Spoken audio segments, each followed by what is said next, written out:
Prabhakar Rao లొంగిపో phone tapping కేసులో మరి supreme court shocking చెప్పింది. ప్రభాకర్ రావును అయితే లొంగిపోవాలని సుప్రీంకోర్టు మరి ఆదేశించింది. ఇక ప్రభాకర్ రావు గారు లొంగిపోకుండా అట్టట్టే దేశ పర్యటనలు చేస్తా అటు ఇటు ఉన్నారంటే మాత్రం చాలా సీరియస్ అయ్యే అవకాశం ఉంది. దీని గురించి కూడా మనం ఒకసారి చదువుదాం. ప్రభాకర్ రావు లొంగిపో ఫోన్ ట్యాపింగ్ కేసులో సుప్రీంకోర్టు షాక్. ఏసీపీ వెంకటగిరి ముందు హాజరు కావాలని ప్రభాకర్ రావుకు సూచించింది సుప్రీంకోర్టు. విచారణ సమయంలో ఆయన ఎటువంటి టార్చర్ చేయవద్దంటూ సిట్ అధికారులకు సుప్రీంకోర్టు ధర్మాసనం తెలిపింది.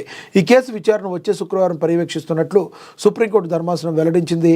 కస్టడీ సమయంలో ప్రభాకర్ రావుకు ఇంటి నుంచి భోజనాన్ని తీసుకువెళ్లేందుకు న్యాయస్థానం అనుమతి ఇచ్చింది. మరోవైపు ఈ కేసులో 14 రోజుల పాటు ప్రభాకర్ రావును విచారణకు అనుమతించాలని సుప్రీంకోర్టు ధర్మాసనాన్ని తెలంగాణ ప్రభుత్వం తరపు న్యాయవాది సొలిసిటర్ జనరల్ తుషార్ మెహతా వాదనలు వినిపించారు. ప్రభాకర్ రావు బెయిల్ రద్దు చేయాలంటూ తెలంగాణ ప్రభుత్వం దాఖలు చేసిన పిటిషన్పై మంగళవారం సుప్రీంకోర్టు ధర్మాసనం విచారణ జరిపింది. ఈ కేసులో గురువారానికి వాయిదా వేస్తుంది. ఈ పిటిషన్పై గత నెలలో నవంబర్ 18వ తేదీన వాదనలు జరగాల్సి ఉంది. కానీ ప్రభాకర్ రావు తరపు న్యాయవాది అందుబాటులో లేకపోవడంతో విచారణ పలుమార్లు వాయిదా పడుతూ వచ్చింది. చివరిగా సుప్రీంకోర్టు ధర్మాసనం గురువారం విచారణ చేపట్టింది.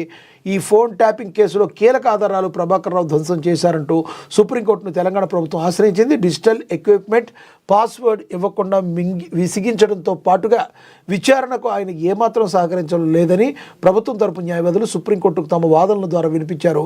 దీంతో ఫోరెన్సిక్ నిపుణుల ముందు ఐక్లౌడ్ పాస్వర్డ్ రీసెట్ చేయాలని గత విచారణలో ప్రభాకర్ రావును సుప్రీంకోర్టు ఆదేశించిన సంగతి తెలిసిందే.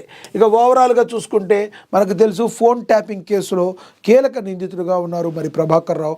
ఎటువంటి పరిస్థితుల్లో ప్రభాకర్ రావుని లొంగిపోవాలని మరి పోలీస్కి కానీ లేదంటే న్యాయ వ్యవస్థకి కానీ సహకరించాలని చెప్పి సుప్రీంకోర్టు అయితే మరి ఆదేశించింది. ప్రభాకర్ రావు 100% లొంగిపోవాలి. లొంగిపోకపోతే మాత్రం సుప్రీంకోర్టు చెప్పిన తర్వాత కూడా అతను మరి లొంగిపోకపోతే చాలా మరి కఠిన చర్యలు తీసుకునే అవకాశం ఉంటుంది. తర్వాత చాలా ప్రాబ్లం ఉంటుంది. అదే సమయంలో ప్రభాకర్ రావుకి ఇంటి నుంచి క్యారేజీ తెచ్చుకోవడానికి కూడా క్యారేజీ పంపించడానికి కూడా ఆయనకి ఇంటి భోజనం ఇవ్వడానికి మరి కోర్టు అనుమతినిచ్చింది. ప్రభాకర్ రావుని ఎటువంటి విధంగా వేధించవద్దని కూడా సుప్రీంకోర్టు తెలిపింది.